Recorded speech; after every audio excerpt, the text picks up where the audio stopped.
Hello and welcome to How to Start Up, a podcast for anyone starting a company. This is a collection of conversations with people who have all successfully started, run and even sold their own companies, sharing not only professional but personal experiences on what we should be doing now, next or never. Hosted by me, Juliet Fallowfield, founder of PR consultancy for startups Fallowfield & Mason. Given many founders are experts in their own fields, but not when it comes to the more technical side of things, I wanted to create this mini-series that provides listeners with a practical checklist covering all sorts of things from accounting, legal, HR and recruitment, ethical and sustainable practices, investment, as well as public relations. This all falls under the I don't know what I don't know, given how many new areas you have to learn when starting a company. When a founder is starting a business, they know that at some point they're going to have to tell other people what they're doing and why in order to reach their prospective clients and customers. Word of mouth is key. However, to reach further afield, marketing and communications can help support the launch, build the brand, and also with search engine optimization. As part of the marketing mix, I find that PR is often considered but kept at arm's length and rarely embraced to its full potential. Plus, it's often left to the very last minute when it's just too late to go out to press. I started Fallowfield & Mason in order to combat this fear that founders have around PR, to coach them how to own the function in-house for the long term and to really understand what value it can bring back to their business. Anything from their search result rankings to that third-party integrity. As this mini-series is a more practical how-to, it felt like the right place to speak about my day job, so I invited a fellow PR professional to discuss the topic. In this episode, I chat with Katya Zemtsova, who runs her own marketing, media relations and project management company Elephant, who set up and developed businesses in Russia, the CIS and the UK. She shares insights on why storytelling is so important, how it can support SEO, as well as common mistakes and misunderstandings business owners have when it comes to PR. Hi Katya, thank you so much for your time today. It is great to have you on How to Start Up to talk all things PR and communications. To start with, it'd be wonderful if you could give a brief introduction as to who you are and a little bit about the company you started. Well, thank you, first of all, for inviting me. It's really exciting. So my agency, Elephant Production Management, operates from offices in London and Moscow. My business partner and I set it up in 2009. We, in this mini-series, are sort of delving into some more detail about more of the hats that you have to wear when you start a company. So we've covered accounting and legalities, investment, ethical and sustainable practice. And something that obviously you and I, it's dear to our hearts, is PR and communications, that people start a company and they don't really know then how to get it out to the press.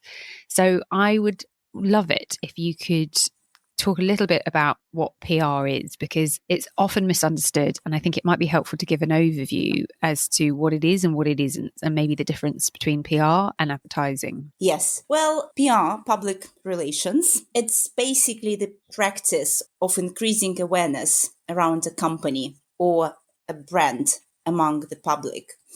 And nowadays, there are so many organic, simple tools that are available without any additional investments, that PR becomes just an everyday activity for business owners. And it can be done very organically and without any special training, because everybody communicates now on messengers, on social media, via websites, and it all creates a public image. Whatever you do, whatever communication you send out is actually public relations. That's how I see it. Exactly. And I think PR ultimately, traditionally, would lead to editorial. And editorial is different from advertising, where a brand would pay for an ad and control the image and the environment. Editorial is earned media. So when we talk about the paid and the owned and the earned, your paid is advertising, your owned is your own platforms, and your earned is those third-party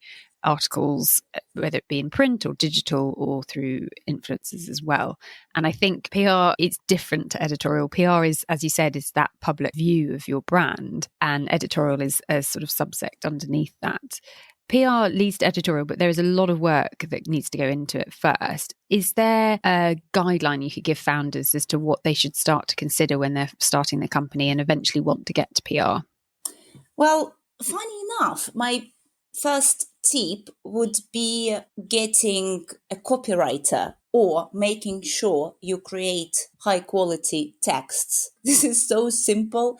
And I see that it's being overlooked all the time because this is the initial unit of your communication, the text. And it does include profile of the company, description of your products, biography of founders, as well as those news stories the media appreciates and looks for. And it's really important to get this first building block done, but also in a good quality. And it's definitely worth, if you can't do it yourself, if you don't have writer skills, it's really worth hiring someone who will create good quality press releases. It's so true, because your brand narrative is at the core of your brand. People talk about a brand book and they look at their logo and what Pantones they're going to use on their website and that image identity. But we know that words are hugely integral to that as well. Yeah, I know it's strange that people just somehow forget about it. And they can have a fantastic photo shoot, for example, but the words are not there. They don't accompany those images. And ultimately, it's the words that feed SEO, not the images. Exactly. And given PR or public relations is so multifaceted, could you talk through sorts of the different things that it could cover? I mean, we've touched on print and digital and influencers, but it's so much more than that. Well, I think it's useful to mention that PR is everybody's job in the company, and everybody can become a PR-driven asset. I remember once I was brainstorming with a good friend of mine who specializes in launches of restaurants. And she said to me that they train their waiters, if they want to use their social media as a PR tool. Some people are keen to do it because this is the very first circle of your internal audience that communicates with the external world. And when they open a restaurant, they recruit their own employees, first of all, as communicators. Yeah, such a good example, because word of mouth is so powerful. When should a founder, when they're starting a company, start to consider PR as something they need to focus on? Well, again, I think first of all, he should understand that he is in PR already, Yeah. And there is no escape. And he has to accept it. And it doesn't matter if he likes it or not. It's one of the cornerstones. And it's like accounting. I don't like accounting, but it's not about your personal taste or preference. Besides, founders are usually the best storytellers, and that's what media needs. Storytelling is so important, and those who are closest to the product are usually the best storytellers.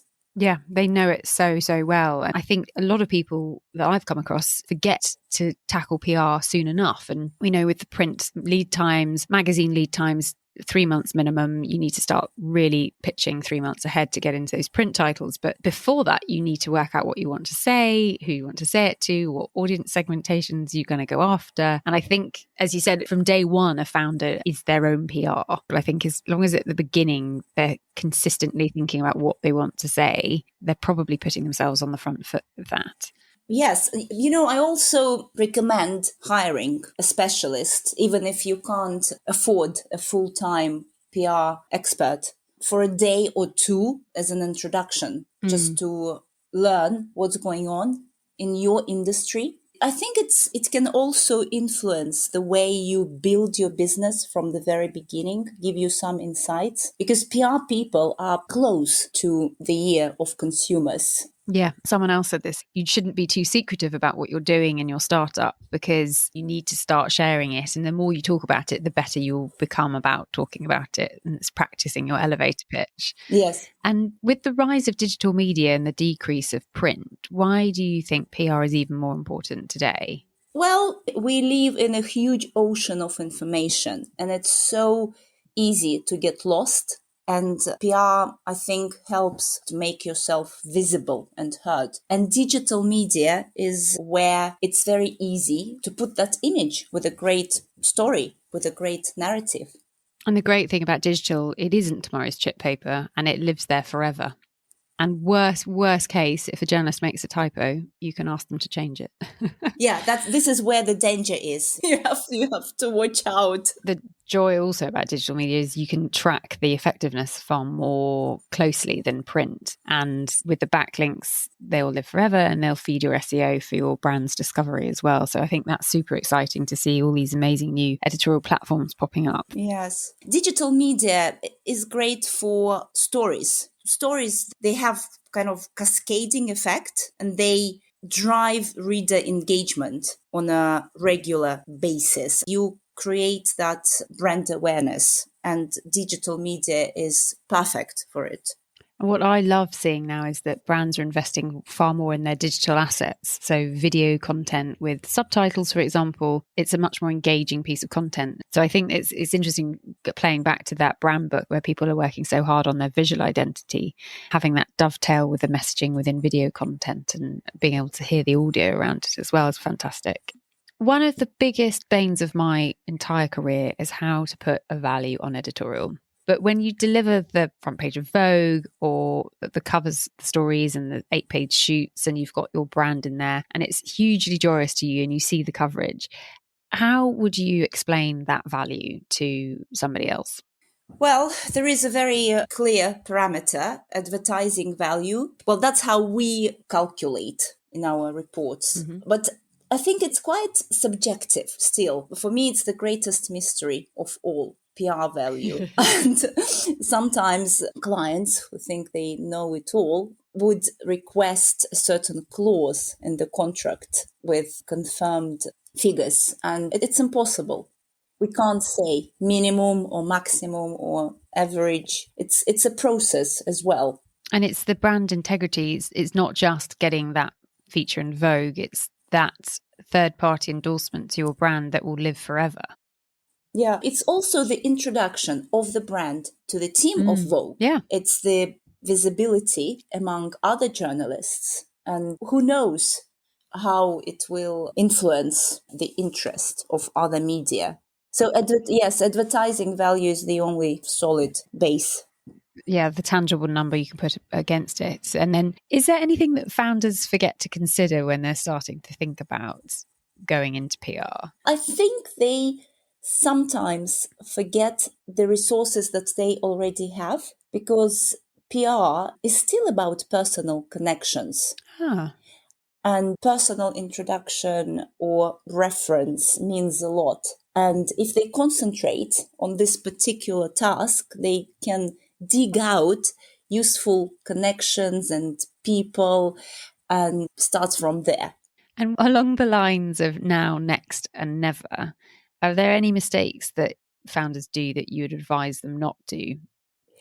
Sometimes it's better not to show up on a low quality media resource. I mean, they say that any PR is good. And I think that sometimes you have to say no to a PR opportunity because it will not contribute to your brand positioning. Make a considered decision and you don't need to say yes to everything. Exactly. Noise is good, but it has to be balanced. I think that's where I found it really rewarding to do that work right at the beginning of who are your audience and what are you trying to say to them? And then working backwards is like, well, where does that audience consume news and media? And then you can work out, is that opportunity a waste of our time or is it the wrong environment?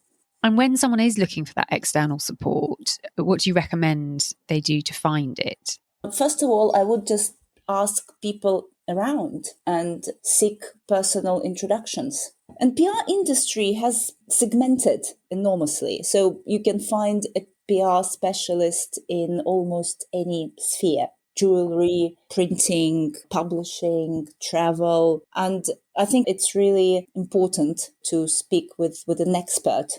And just going to the fact that you founded your own company, and this podcast has typically been talking to founders of businesses, how have you found doing your own publicity? Because it's something that I caught myself out on. Someone said, well, you do know you need to do your own PR as well. And I really had another level of comprehension of why founders don't like doing it, because you don't want to put your face front and center on things. So how have you tackled that for yourself? Yeah, we have a saying, a shoemaker without shoes. Exactly that. Well said, Juliet. You feel lazy about it. And you kind of, because it's the essence of your business as well. You know how it works. You know that you need to invest time, efforts, and focus. Well, for us, for me and for my business partner, it's about personal branding. It's about being present in the professional community of producers and PR experts. It's about being authors, like I write myself.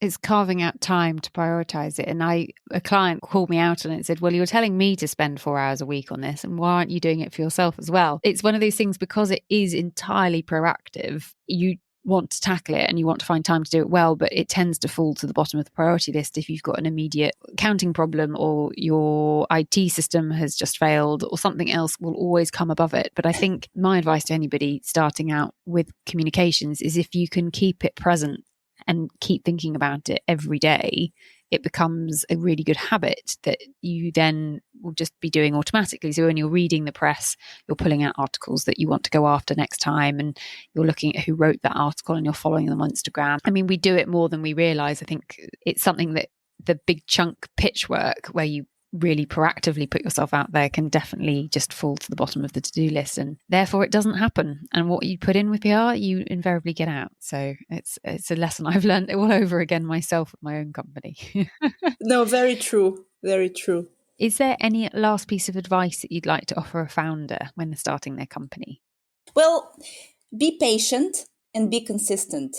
So you can't just throw out a beautiful story and disappear. You have to be present. You have to be there.